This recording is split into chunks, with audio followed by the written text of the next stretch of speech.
Hi, and welcome to the kitchen.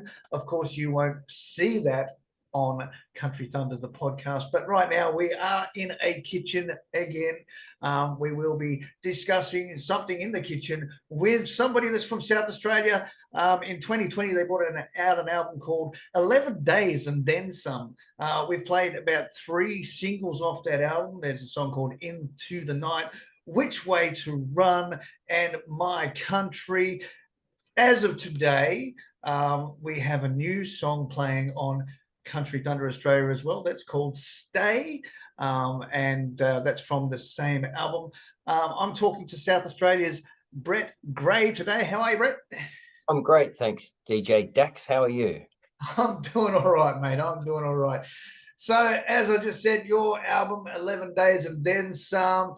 Tell me about where that came from. Well, let's start with the title, 11 Days and Then Some. Yes, absolutely. But before we start, can I just say a massive thank you to yourself and Country Thunder Australia for what you're doing for not just Australian and New Zealand musos, but specifically independent people. It's amazing. It's a great platform, and we can't thank you enough for what you're doing. So thank you very much. Thanks, mate. Pleasure. So 11 Days and Then Some. I started writing songs quite a long time ago when I was a lad. And in 1996, I started a band with my brother, Adam, who's actually a drummer. We wanted, some of the tunes had references to things like Remembrance, the Anzacs, etc. A little bit of Australian history here and there. And so I wanted something a little bit cryptic that referred to remembrance. And initially it was going to be called 11th Hour, but would you believe somebody in Adelaide has that, not just the company name registered, but it's a band. Okay. I've never heard of it. I've never heard of it again, but apparently that's true. So I went for a next thing was going to be 11 days in, as in 11th hour of the 11th month of November. And it goes too long, so we shortened it to just 11 days. But we started off playing originals and some covers, of course, and then eventually that band got started, and we were doing that. We were playing some originals with mostly covers, your pubs, clubs, parties, all that kind of stuff. And gradually it had to get rid of the originals because in Adelaide and South Australia, that you just couldn't get away with it, basically. Anyways, fast forward to 2021, September 2021, when the album got released. What I did is the 11 Days band is still actually running to this day. We're still a functioning band. And so the album name is 11 Days and Then Some because 2 reasons. One, I wanted to reference 11 Days and the history behind that, but also the guys in the band played on the album plus some other guys. And therefore you got 11 Days and then some other some. There That's you go. And then some. Yeah, that's basically it in a nutshell. There you go. So yes, you do. Obviously, with the song "My Country," obviously we're coming closer to Anzac Day, so that will probably get a lot more airplay again in the coming days. That song is particularly about the Anzac struggle, isn't it?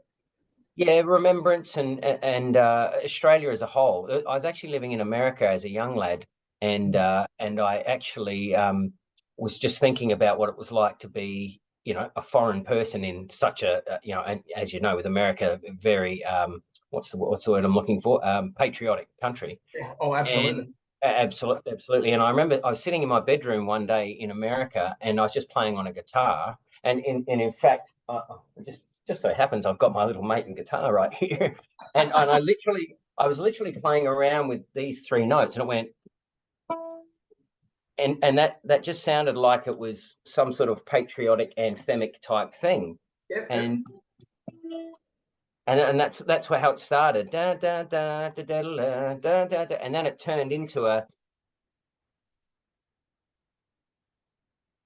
We can't actually hear that, so it turned into that. So and it sounded to me like it was very patriotic and whatnot. So I was trying to explain to the Americans things like Gallipoli and what the fabric of what it's like to be an Australian, because they were so interested. And that song was born out of that. And but it sort of talks about how things used to be and how they're going, and that we're sort of losing touch well, actually, in a lot of ways, we're actually remembrance is becoming much more prevalent and powerful to a degree. But of course, the people that were involved are disappearing. Of Do you know what I course. mean? At the time, so it's a bit of a contrast in that. So it was basically talking at the time, which was many years ago. It felt as though we were reaching to go somewhere else, but almost forgetting about where we've come from, and that's where it came, and that's where the song came from. You know. You know, I really love what you're talking about there, because in this modern day, shall I say, post-COVID world that we live in now, we are losing a lot of our history. I mean, there's a lot more of it being scribbled out, and you can't say this, you can't do this, Yeah. you can't. It's really bad that we are losing so much of our history. It is, and you know, I don't want to get into the political side. I can certainly have that conversation, but that's not why we're here. You know, obviously, but yeah, it's sad, and at the end of the day, things that occur, you can't look past them, and you just there's got to be records of things, you know. And the song's uplifting. It's a patriotic song. It's about basically, like I said, saying, well, this is how I feel at the time, and things will change. You know, I was reading something about Egypt this morning about a discovery, and you know that the Egypt that we know, historically talking, was like 3,000 years. You know, and not including obviously the current day. And you think, wow, you know, that's insane amount of time, and they're just still finding things about what was going on at those times, you know, through hieroglyphs and different discoveries, and whether you agree with the sentiment or not, it's based on factual information, and it's not a bad thing to have that time capsule, you know what I mean? Because it does literally, I can remember writing the song, where I was, what I was doing, and it takes me back to there when I think about it, you know. Right. Well, you say that Egypt's 3,000 years old. China's over 5,000 years old. Yeah, exactly.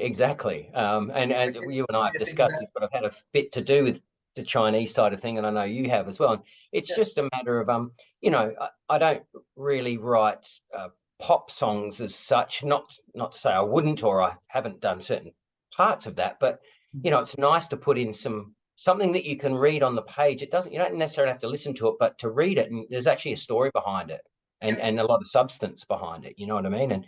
And in that particular song, in that particular case, it's actually just saying, showing my respect for, you know, to me, the number one thing, when we're all allowed to feel down about things, we're all allowed to get, you know, upset and annoyed and whatever, but once I get past the initial shock of being annoyed, I honestly do this. I think about photos that I've seen of, you know, 15-year-old young lads in trenches, and they had problems. I don't have any problems comparatively, and that's what I use to get. That's just me personally, but that's how I deal with those things. I get initially annoyed at something, but then I think, wow, they had problems, not me. So, and aren't we lucky? That's exactly. And aren't we lucky that we have how we live and where we live, and you know, having travelled and lived around the world as well. And Australia, we are so fortunate. We did win the lottery, you know, being born here, and well, for those of us that live here, and until you see other things, you don't always realise that, you know. Now, throughout all of that conversation, there was something that you said earlier, where, and this is something that I want to touch on, because we are independent musicians. We are creating independent original music. You said earlier that the Adelaide scene is very hard for original music. So you basically covers bands. But when I think about the history of Adelaide, you think AC/DC came from there, Swanee came from there, Cold Chisel came from there, Jimmy Barnes came from there. Why has the tables turned on music so much so that the ears are only listening to what we've already heard? Yeah, it's a good question. I mean, there could be a few factors, and obviously we're talking sort of 60s, 70s, 80s there when you talk about those types of bands. And you're quite right. There's a massive list of bands that have come out of Adelaide. some people would say the advent of poker machines is what actually killed it, live music to a degree.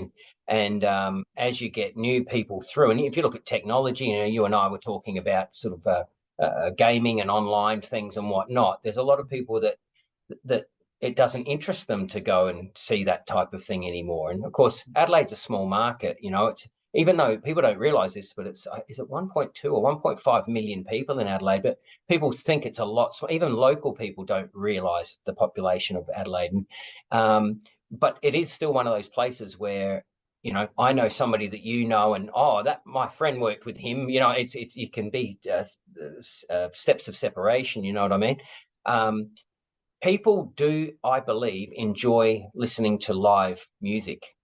Predominantly what I'm doing at the moment, although I'm in 2 bands, which are cover bands, one of those being 11 Days, as majority of gigs that I'm doing, one last night, I've got one tonight and another tomorrow night, are solo gigs, acoustic gigs, quieter, more intimate and whatnot. But what I find is that people want to go and actually see the band stuff more.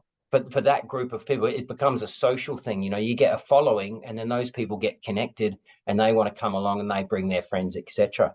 But getting to play original music to them, it's almost become a bit of a foreign thing now, that you have to go to a venue that is either specifically original music or a festival that there's an expectation of original music. It's just turned that way. I believe Melbourne and Sydney still have, or especially Melbourne, has that scene, and it's quite strong. But in Adelaide, there's definitely a few places, but unless you're doing something specific where people are informed before time, it's just hard to get it out there. Not to say it, I shouldn't say this because I work with agents that put me for covers gigs, solos and stuff. If I can sell an album, or I can slip in a couple of originals over a few hours, fantastic. And if people don't react to it in a bad way, so, because not everybody's listening to what you're doing, they're just, you're just there in the background some of the time.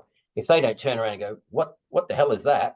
You've probably done well, because it means that your tunes are fitting in with what the other songs that they're hearing. Yeah. It's just a strange thing, because, especially South Australia right now. South Australia is exploding with talent. We've got Melody Moko, we've got Matt Ward, we've got Ella and Sienna, we've got Taylor H, who just brought out her new single today. We've got Ellen Tefanis. There's just so much awesome talent just blowing out of South Australia that I just can't understand why people don't really want to go and see them do what they do. And it's the same for you. I don't see why people don't want to go and see Brett Gray do Brett Gray instead of do the Beatles. Yeah, it's a funny thing, And look, recently I played at the Lake Charlegra Country Music Marathon in country Victoria, and I did a bracket on the Sunday and a Saturday and the Sunday, and I had a backing band called Heartland, which is an amazing bunch of guys and girls that learnt the album, and then we performed it. And there were 2 fellas, one on each day, that it was the only artist that played nothing but original music. And Casey Chambers was there, Jane Denham, all those kind of guys, and they all threw in a cover here or there. But these guys had learnt the album, and a couple of people did say to me later, you got to throw in a couple of covers. And I said, look, unfortunately, these people have put a lot of work in to learn my music. How would it be for me to turn around and say, hey, actually, let's play a song that everybody's heard 1,000 times just to appease a couple of people, which would be really disrespectful to those people that put in all that effort. I get the point. Don't get me wrong. I totally get it. And if it occurred again, I would say, hey, let's do 8 tracks instead of 10 tracks original. Let's throw in a cover or 2 just to keep the audience happy, because they don't know these tunes, Yeah. But next time they hopefully do know the tunes. But that's the funny thing, is that, I love Kenny Rogers. I love Dwight Yoakam, Troy Cassadaly. I've got Keith Urban, all of those people. I love them. But I can play them 1,000 times before I get there. The beauty is to hear new stuff, when it's there. Everybody else was playing covers and originals, so there was enough covers to be put around. I just felt like, is it really that necessary to do it? Why don't you just sit there and be entertained with something you haven't heard and hopefully you appreciate it just for 45 minutes? Yeah, You know? yeah, Yeah. yeah. I get you. I mean, that's I guess I've struggled with it myself. When I was touring back in the 2000s, um, it was I would do the same things. I'd go to pubs and just do cover gigs and throw an original in here and there just to hope that they heard it and thought, oh, that's cool. Yeah. Yeah. And these days, like I say, if you can get it in there and, and typically you may or may not announce that you might tell them after you've played it. And they'll look at you and you go, oh, that's actually an original song off the album. And then if one person or two people come up and say, I really enjoyed that. Where can I find you? And you can say, please go to Brett Gray Music on the socials, or I'd like to buy an album, because I still have CDs. You have to have one right here. Yeah. Oh, yeah. There you go. You have to have something physical to sell to people. And that's, you're not going to get everyone, but if you could get 5% of people that actually love what you do and they come back and see you, well, that 5% of 1 million people is a lot of people, so it's probably more like 1%. But this is what gets me, right? We have a problem. We have this: music makes the world go round. All right, this is a common bane of existence. We can listen to the radio, it can change our emotions, depending on what songs we're listening to, if we, depending on what mood we're in as to what song we want to listen to and stuff like that. And I get, that if I wanted to listen to Kenny Rogers, I would go and listen to Kenny Rogers. If I wanted to listen to Reba McEntire, I'd listen to Reba McEntire. If I wanted to listen to Caitlin Thomas, I'd go and listen to Caitlin Thomas, who has a brilliant new song out today. How convenient. How convenient. I had to plug that. And even if I wanted to go and hear Brett Gray, I would go and hear Brett Gray. Whether if it's on a streaming platform, if it's on Spotify, if it's on, I would go and look for those individual people that I want to hear. I don't play playlists on Spotify. I don't believe in them. Good on you for being on the Fresh Country playlist, with all those American artists. If you get there, good on you. But it's not me. If I want to go and listen to Luke Combs, I will go and listen to Luke Combs. I won't just try and find him on the Fresh Country playlist.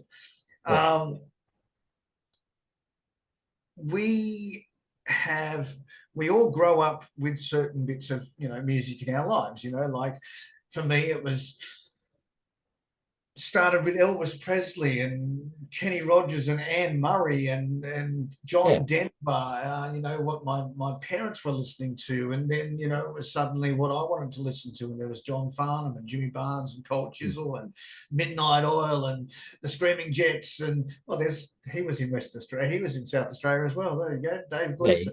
That's right. Still is. Yeah. And so I grew up on this whole 80s, 90s rock element, and then by the time I decided I started writing music and started recording stuff, then I was listening to the Garth Brookses, the Dwight Yoakams, the Alan Jacksons, and then obviously Australian stuff, Troy Cassar-Daley and Lee Kernaghan, and then of course Keith Urban came on scene, and that blew up everything, and so, but these people were doing original stuff, like Lee Kernaghan. Yes, I will agree. When I saw Lee Kernaghan back in the 90s, when he first brought out his first album, he played at the Bridge Hotel in Rozelle in New South Wales, and I'm sure he did in other places as well. But the one cover that he did in that show was Great Balls of Fire. Yeah, which is very left field, you'd think, wouldn't it? And he plays keyboard. He plays awesome piano. Yeah. So you don't see that a lot. You don't see him playing piano a lot, but he actually is a really good pianist. Yeah. So, but all these people that I listened to very rarely played a cover. Very rarely played a cover. They might put one or two in a show, but here we are in modern day times, and people are not wanting to go out and listen to Brett Gray do Brett Gray. Yeah, That's what I don't get. yeah, it's a conundrum. But look, in my opinion, whilst you've still got individual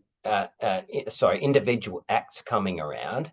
Recently we went and saw Troy Cassar-Daley and Ian Moss just played acoustically in Adelaide just a few weeks ago, and it was one of the best gigs, possibly the most enjoyable gig I've seen, probably.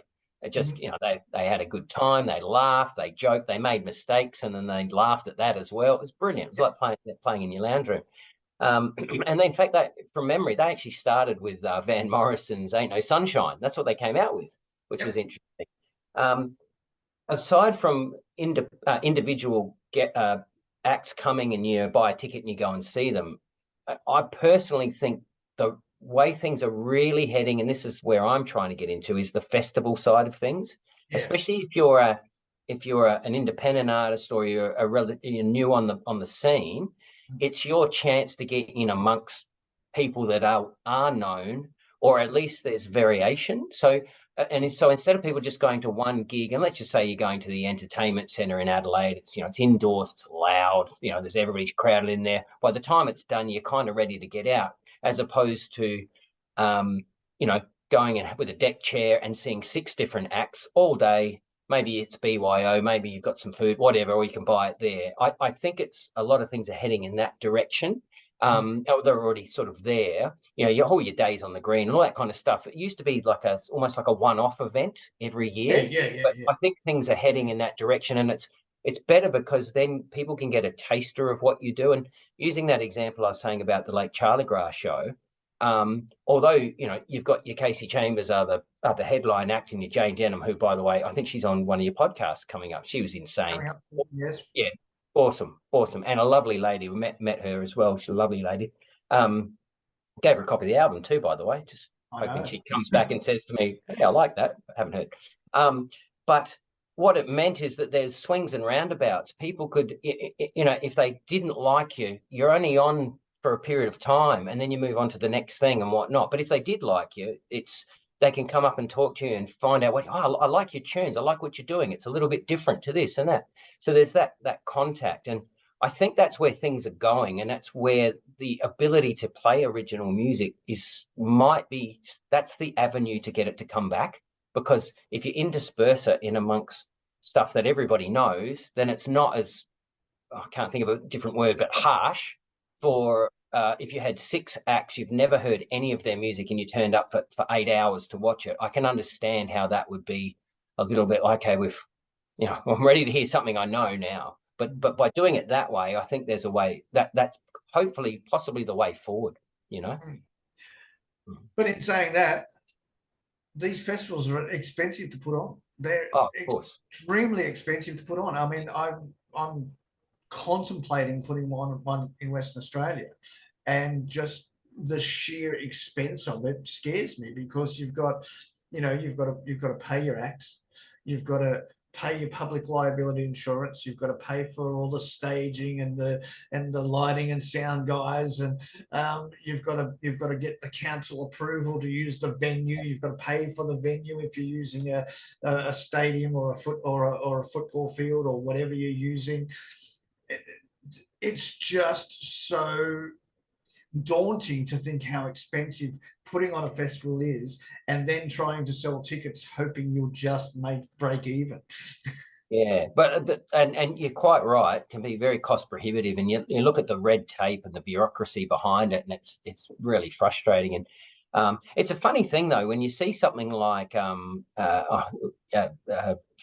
Aid and Live Aid, and as soon as there's a natural disaster, it's almost like, the musos will do it for nothing, sort of thing. But that's a conundrum on, you and I have discussed this before, but if you needed something in Adelaide, you've helped me a bunch. I'd be happy to do that, but that's just a portion of it, as you say. And it's not just monetary. It's like you say, you got to be very careful with, in liabilities and insurance and all that kind of thing, which people don't take that into consideration.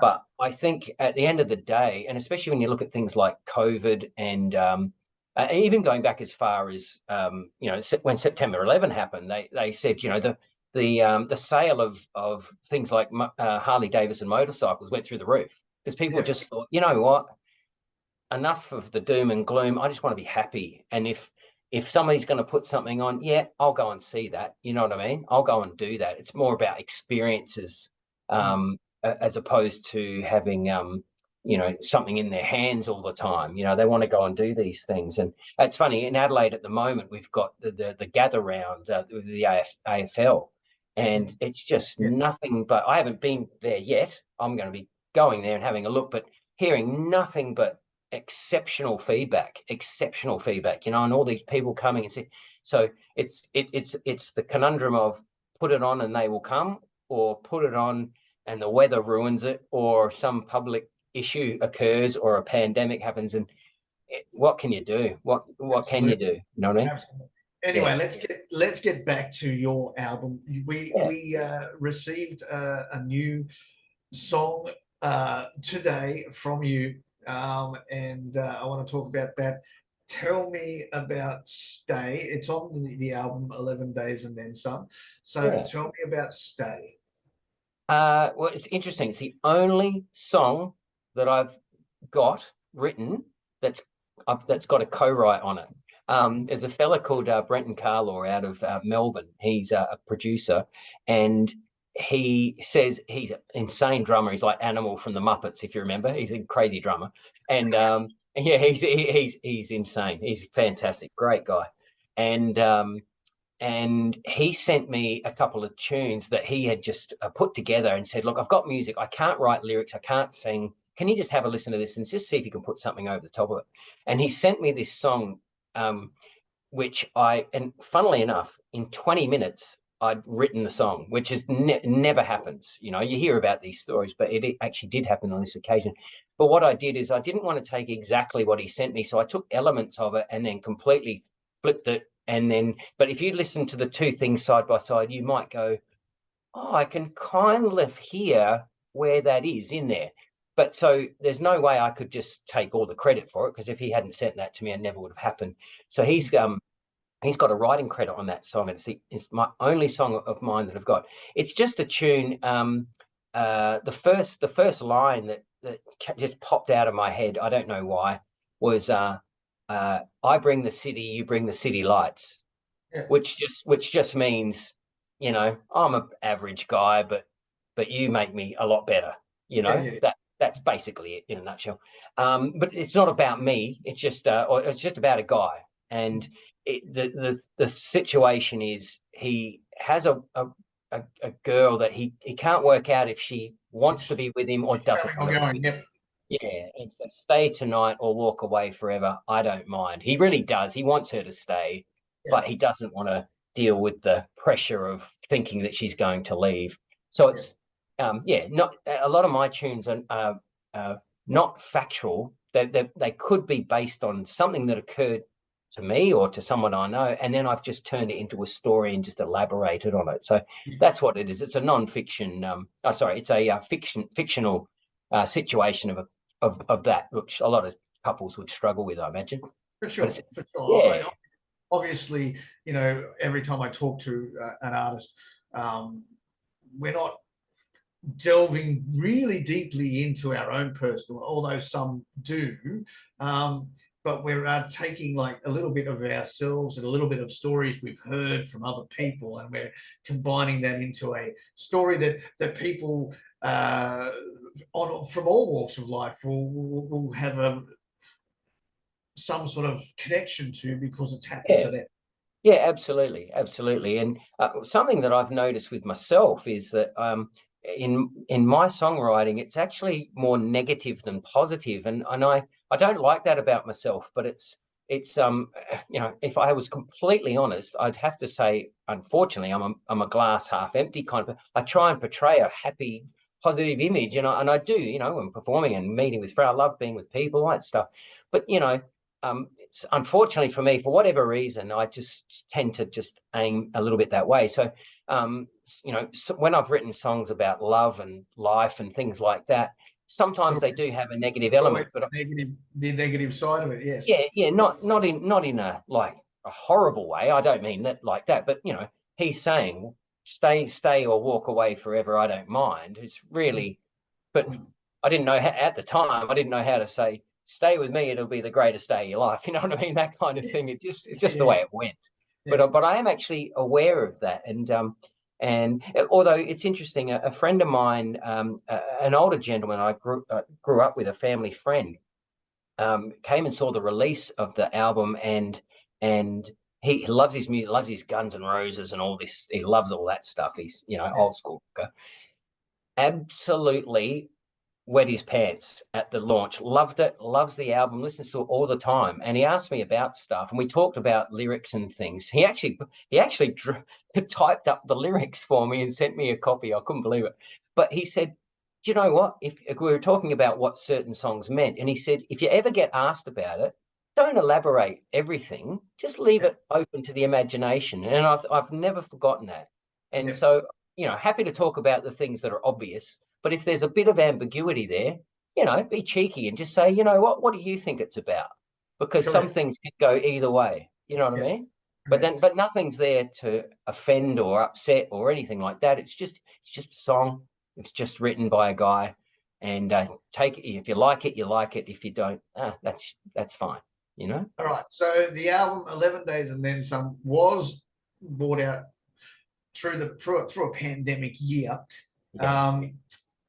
So it would have been hard to actually promote that and stuff like that because of lockdowns and restrictions that we all had, mask mandates, all the stuff that we went through. Do you think is it worth trying to refocus on that, or is it, you think it's probably time to start focusing on something new? Something new. I've literally just this weekend gone started laying down a couple of demo tracks with a good buddy of mine, Russ Burgess, and we're fully aware that we've got to, because things have to come out sooner. And yes, definitely lost some time. If you could do it again, and if the pandemic hadn't happened, that certainly did halt movement. Hindsight's a wonderful thing, isn't it? Yeah, of course. But at the same time, being that it was my debut album, even though I've played a long time, part of the idea, my concept, and keeping in mind I'm coming from an older school sort of mindset than the current way of doing things, which is very different, and I'm deer in the headlights, very much learning as I go. Well, you've got some good support. I've told you a few things, and yes, you have. We'll get there. No, we'll get there. And I've got an amazing sidekick, Desley Zucchini. She's just amazing, and her and Russ are my team basically. And I'll just shout out to a girl called Ebony Winston. Without her, it wouldn't have got off the ground. None of this. She's been instrumental in this. But where we're getting at? Oh. One of the ideas behind it, though, was to actually have a body of work, keeping in mind that knowing that nobody knows who I am outside of the X amount of people that are now on board. And I wanted to have something there that if John Smith from Queensland, for that matter, in America or anywhere around the world, happened to stumble across me on Spotify or YouTube or whatever it be, socials, they'd go, "Oh, I like that song. I want to see more." And at least now, the way I look at it is that there's a body of work there, so that if I go to the second thing, people can go, "Oh, I like that," but now they'll have more to go to the well. Let's have a look at what else he's done. Exactly. I agree. So in that sense, it's a good thing. But absolutely, in my mind, I've got a definitely a 5 or 6 track EP type scenario that I'll be working towards. And definitely bring him out single by single. That's obvious to be doing it that way. Of course. Again, hindsight. But and then, like I said, trying to get what I'm really focused on. The next part is trying to get support slots for bigger names and get on that smaller festival circuit to try and get in with certain people on bills where, with bigger names like your Casey's, like your Jane Denhams, etc. Then hopefully leapfrog into the next thing. And I actually just got did a support slot recently with a band called the Fabulous Caprettos, which few people would know who that is, but they actually do. It's Daryl Braithwaite, Russell Morris, Jack Jones, who's one of my all-time favorites. Like he's one of my idols. Jack Jones is amazing. You mean Erwin Thomas? Erwin Thomas, yeah, Erwin Thomas, and I should say Ray Thistlethwaite from Thirsty Merc as well. Yes. Yeah. Oh, it's a tongue twister. But look, that all came about just because a guy that I know, but in a chance meeting, and he's a muso as well, Jason Makarenko, and he got me into his band to sing for an hour one night, and then he knew a promoter who was doing the Capretto show, and he said, "Do you have a support slot?" "No, we don't. I know the guy who can do it." Next thing you know, bang, I'm playing that slot. And that's how to try and that's what I'm going to focus on. You know what I mean? Try and get out that way. For sure. For sure. All right. Well, thank you for having a chat with us. It's been absolutely fantastic, as always. I mean, we do it over the phone regularly. Thank you for coming onto the podcast and doing it. Can you please introduce your latest song that is playing on Country Thunder Australia now? And thank you again. Thank you so much, DJ Dax. This is Brett Gray, the new song "Stay" from my album 11 Days and Then Some on Country Thunder Australia, and I'll put my tongue back in my mouth. Thanks so much. No Appreciate worries.